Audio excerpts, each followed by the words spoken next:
عزیز طلباء و طالبات آف کلاس 11th، آج کا ہمارا موضوع ہے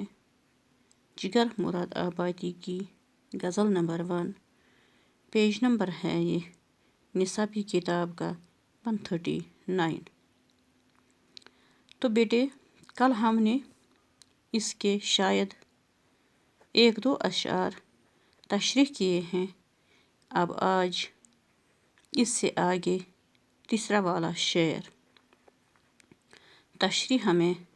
دینی ہے۔ آج تیسرے والے شعر سے ہم پڑھ لیں گے۔ ہاں بیٹے، تیسرا والا شعر ہے غزل کا۔ ترک جستجو بھی کیا ترک جستجو ہے، اس میں بھی پا رہا ہوں ایک شان جستجو کی۔ فرماتے ہیں شاعر جگر مراد آبادی اس غزل کے اس شعر میں اپنے محبوب سے، اے میرے محبوب یہ ترک جستجو کیا ہے؟ جی ہاں، عاشق محبوب کی تلاش، محبوب کی جستجو، محبوب کی ڈھونڈ ڈھانڈ کو چھوڑ دیتا ہے مایوس ہو کر، جب اسے کوئی امید ہی نظر نہیں آتی، جب اسے کوئی ناامیدی محسوس ہوتی ہے تو وہ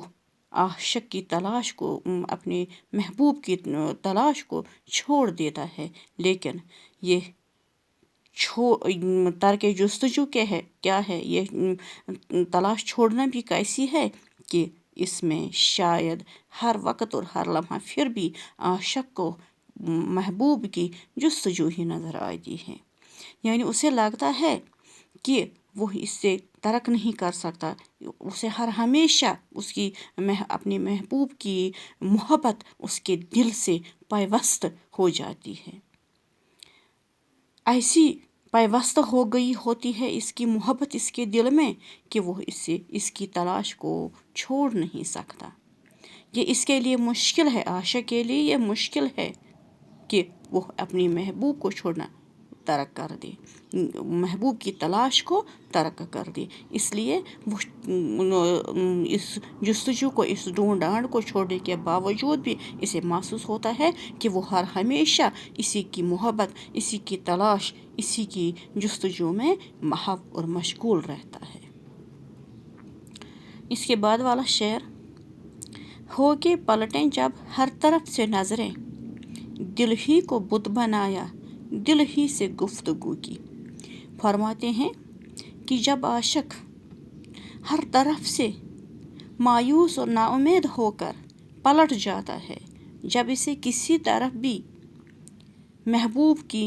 خوشنودی حاصل ہونے کی امید ہی نظر نہیں آتی، تو وہ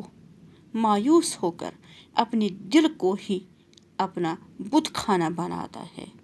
اپنے دل سے ہی سجدے کرنے لگتا ہے اور دل سے ہی گفتگو کرنے لگتا ہے، یعنی اسے اپنے محبوب سے چھوڑ کر کسی کو بھی اپنا نہیں لگتا ہے اس دنیا میں۔ سچے عاشق کو یہ دنیا نہیں بھاتی، اسے اس دنیا کی کوئی بھی چیز، کوئی بھی آرام و آسائش اچھی نہیں لگتی، تو جب اسے عاجز ہو کر اپنی عاجزی کا اظہار کرتے ہوئے فرماتے ہیں یہاں پہ یہ عاشق،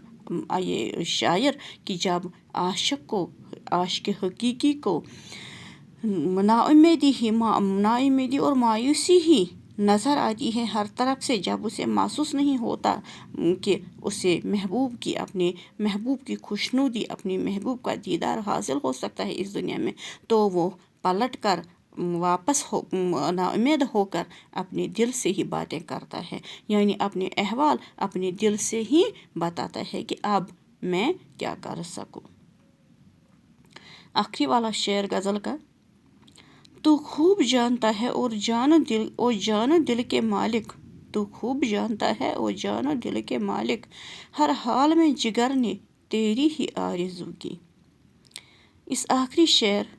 مقطع میں شاعر فرماتے ہیں اپنے محبوب سے مخاطب ہو کر کہ اے میرے محبوب، اے میرے جان و دل کے مالک، اے میرے محبوب حقیقی اے میرے اللہ،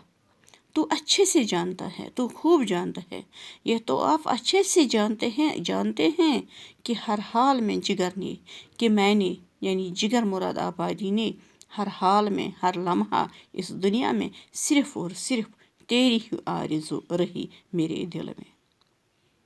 فرماتے ہیں کہ میں اس دنیا میں صرف اور صرف آپ ہی کی تلاش میں رہا اے میرے محبوب، اے میرے اللہ پاک، میں ہر ہمیشہ، اے میرے جان و دل کے مالک، میں ہر لمحہ اس دنیا میں صرف اور صرف تیری ہی تلاش میں محو اور مبتلا رہا۔